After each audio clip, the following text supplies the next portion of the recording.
Assalamualaikum warahmatullahi wabarakatuh.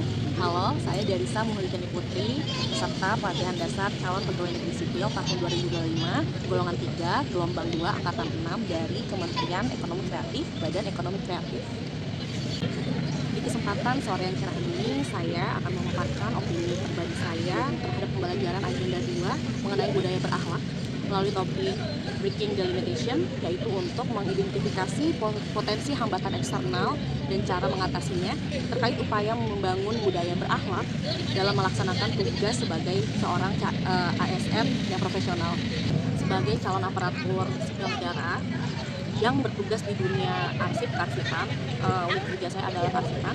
Saya memasuki dunia yang meskipun kelihatannya tampak klasik ya, tapi ternyata juga sedang berada dalam arus deras transformasi digital. Arsip bukan lagi sekedar berkas dalam map, tetapi juga menjadi dokumen digital yang dinamis, terintegrasi, dan harus dapat diakses secara cepat, aman, dan akuntabel. Disinilah saya mulai menyadari bahwa tantangan digital bukan hanya teknis ya, tapi juga menyangkut budaya kerja, kesiapan sistem, dan komitmen terhadap nilai-nilai dasar berakhlak yang dianut oleh ASN. Potensi hambatan pertama yang saya temukan yaitu soal kesenjangan literasi digital versus nilai harmonis dan kolaboratif. Saya bekerja sama dengan beberapa rekan senior yang sudah malang buana dalam dunia kearsipan. Namun seiring waktu adanya perpindahan kementerian juga ada perubahan-perubahan mengenai peraturan tata naskah dinas. Hal ini juga menyebabkan adanya pembuatan tata naskah dinas yang berbeda, sehingga saat terjadinya verifikasi ada kesalahan-kesalahan penulisan pembuatan naskah dinas, dan hal itu tentunya juga menjadi dampak ya, ada dampak gitu. Jadi terhambatlah proses alur pengendaliannya, juga tidak keseragamannya penulisan dari naskah dinas itu sendiri. Awalnya tentu ada rasa canggung untuk bisa mengoreksi apalagi senior, karena kami juga seiring waktu juga berusaha untuk saling mengerti, saling memahami. Akhirnya kita juga ada sedikit diskusi, saling sharing. Nah, hal itu yang jadinya membuat kami berusaha untuk harmonis dan kolaboratif dalam hal mengerjakan tugas-tugas kami sebagai unit pengolah atau unit kearsipan. Mungkin memang tidak semua perubahan itu dilakukan dengan cepat ya, tapi dengan pendekatan yang inklusif dan sabar, tentunya perubahan-perubahan itu juga bisa diterima oleh yang senior-senior. Potensi hambatan yang kedua yaitu mengenai keamanan arsip digital versus nilai loyal dan akuntabel.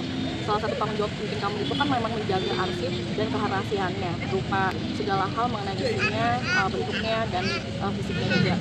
Ketika arsip sudah terdigitalisasi, tentu ada hal yang baru, tantangan yang baru nih. Bagaimana menjaga agar arsip tersebut tidak bocor, tidak diubah atau disalahgunakan. Nah, sebagai calon ASN, saya juga belajar untuk benar-benar mematuhi aturan pengelolaan dokumen elektronik, termasuk penggunaan tanda tangan elektronik, penyimpanan cloud, juga manajemen akses arsip yang terjaga. Bagi saya, itu bentuk wujud loyalitas saya terhadap negara untuk menjaga memori bangsa dan dokumen publik sebagai amanah, bukan cuma sekedar berkas biasa. Selain itu juga saya menumbuhkan kesadaran keamanan digital, yaitu perlu untuk adanya edukasi berkelanjutan mengenai ini, supaya pemakaian atau pengguna-pengguna arsip ini bisa tahu caranya, etikanya menggunakan perangkat-perangkat digital, terutama yang berhubungan arsip. Potensi hambatan yang ketiga yaitu tumpang tindih sistem digital dalam alur pengendalian naskah dinas versus nilai akuntabel dan berorientasi pada pelayanan. Pada praktiknya dalam mengatur alur pengendalian naskah dinas, kami sudah menggunakan sistem kearsipan nasional secara online yang bernama Sinami. Namun keterbatasan server yang dimiliki oleh sistem kearsipan ini seringkali terjadi gangguan yang mengakibatkan keterlambatan pengendalian naskah dinas yang akan diinput. Namun saya menyadari bahwa pengguna arsip baik internal maupun eksternal tidak bisa menunggu. Mereka butuh pelayanan yang cepat dan akurat. Dalam situasi ini saya mencoba untuk menjaga semangat berorientasi pada pelayanan. Saya melakukan alur pengendalian naskah dinas secara manual jika aplikasi down, lalu menginputnya kembali setelah sudah down. Saya juga menyampaikan masukan ini secara formal agar pengembangan sistem kearsipan bisa lebih responsif. Dunia kearsipan memang berada di persimpangan antara yang konvensional dan yang digital, antara keakuratan dokumentasi dan kecepatan pelayanan. Tantangan digital bukan halangan, melainkan peluang untuk membangun budaya kerja yang lebih kuat lagi. Sebagai calon ASN di bidang kearsipan, saya menyadari bahwa nilai-nilai dasar berakhlak bukan hanya sekedar slogan, tapi juga pegangan nyata yang membantu saya bekerja dengan hati, berpikir solutif, dan bisa beradaptasi dengan perubahan zaman. Di antara lembar-lembar arsip yang kami simpan, tersimpan juga semangat saya untuk belajar, melayani, dan menjaga integritas jabatan. Sekian video mengenai refleksi saya saya terhadap Agenda 2 Breaking the Limitation mengenai budaya berakhlak. Saya dari Samuel Putri, pamit undur diri. Wassalamualaikum warahmatullahi wabarakatuh.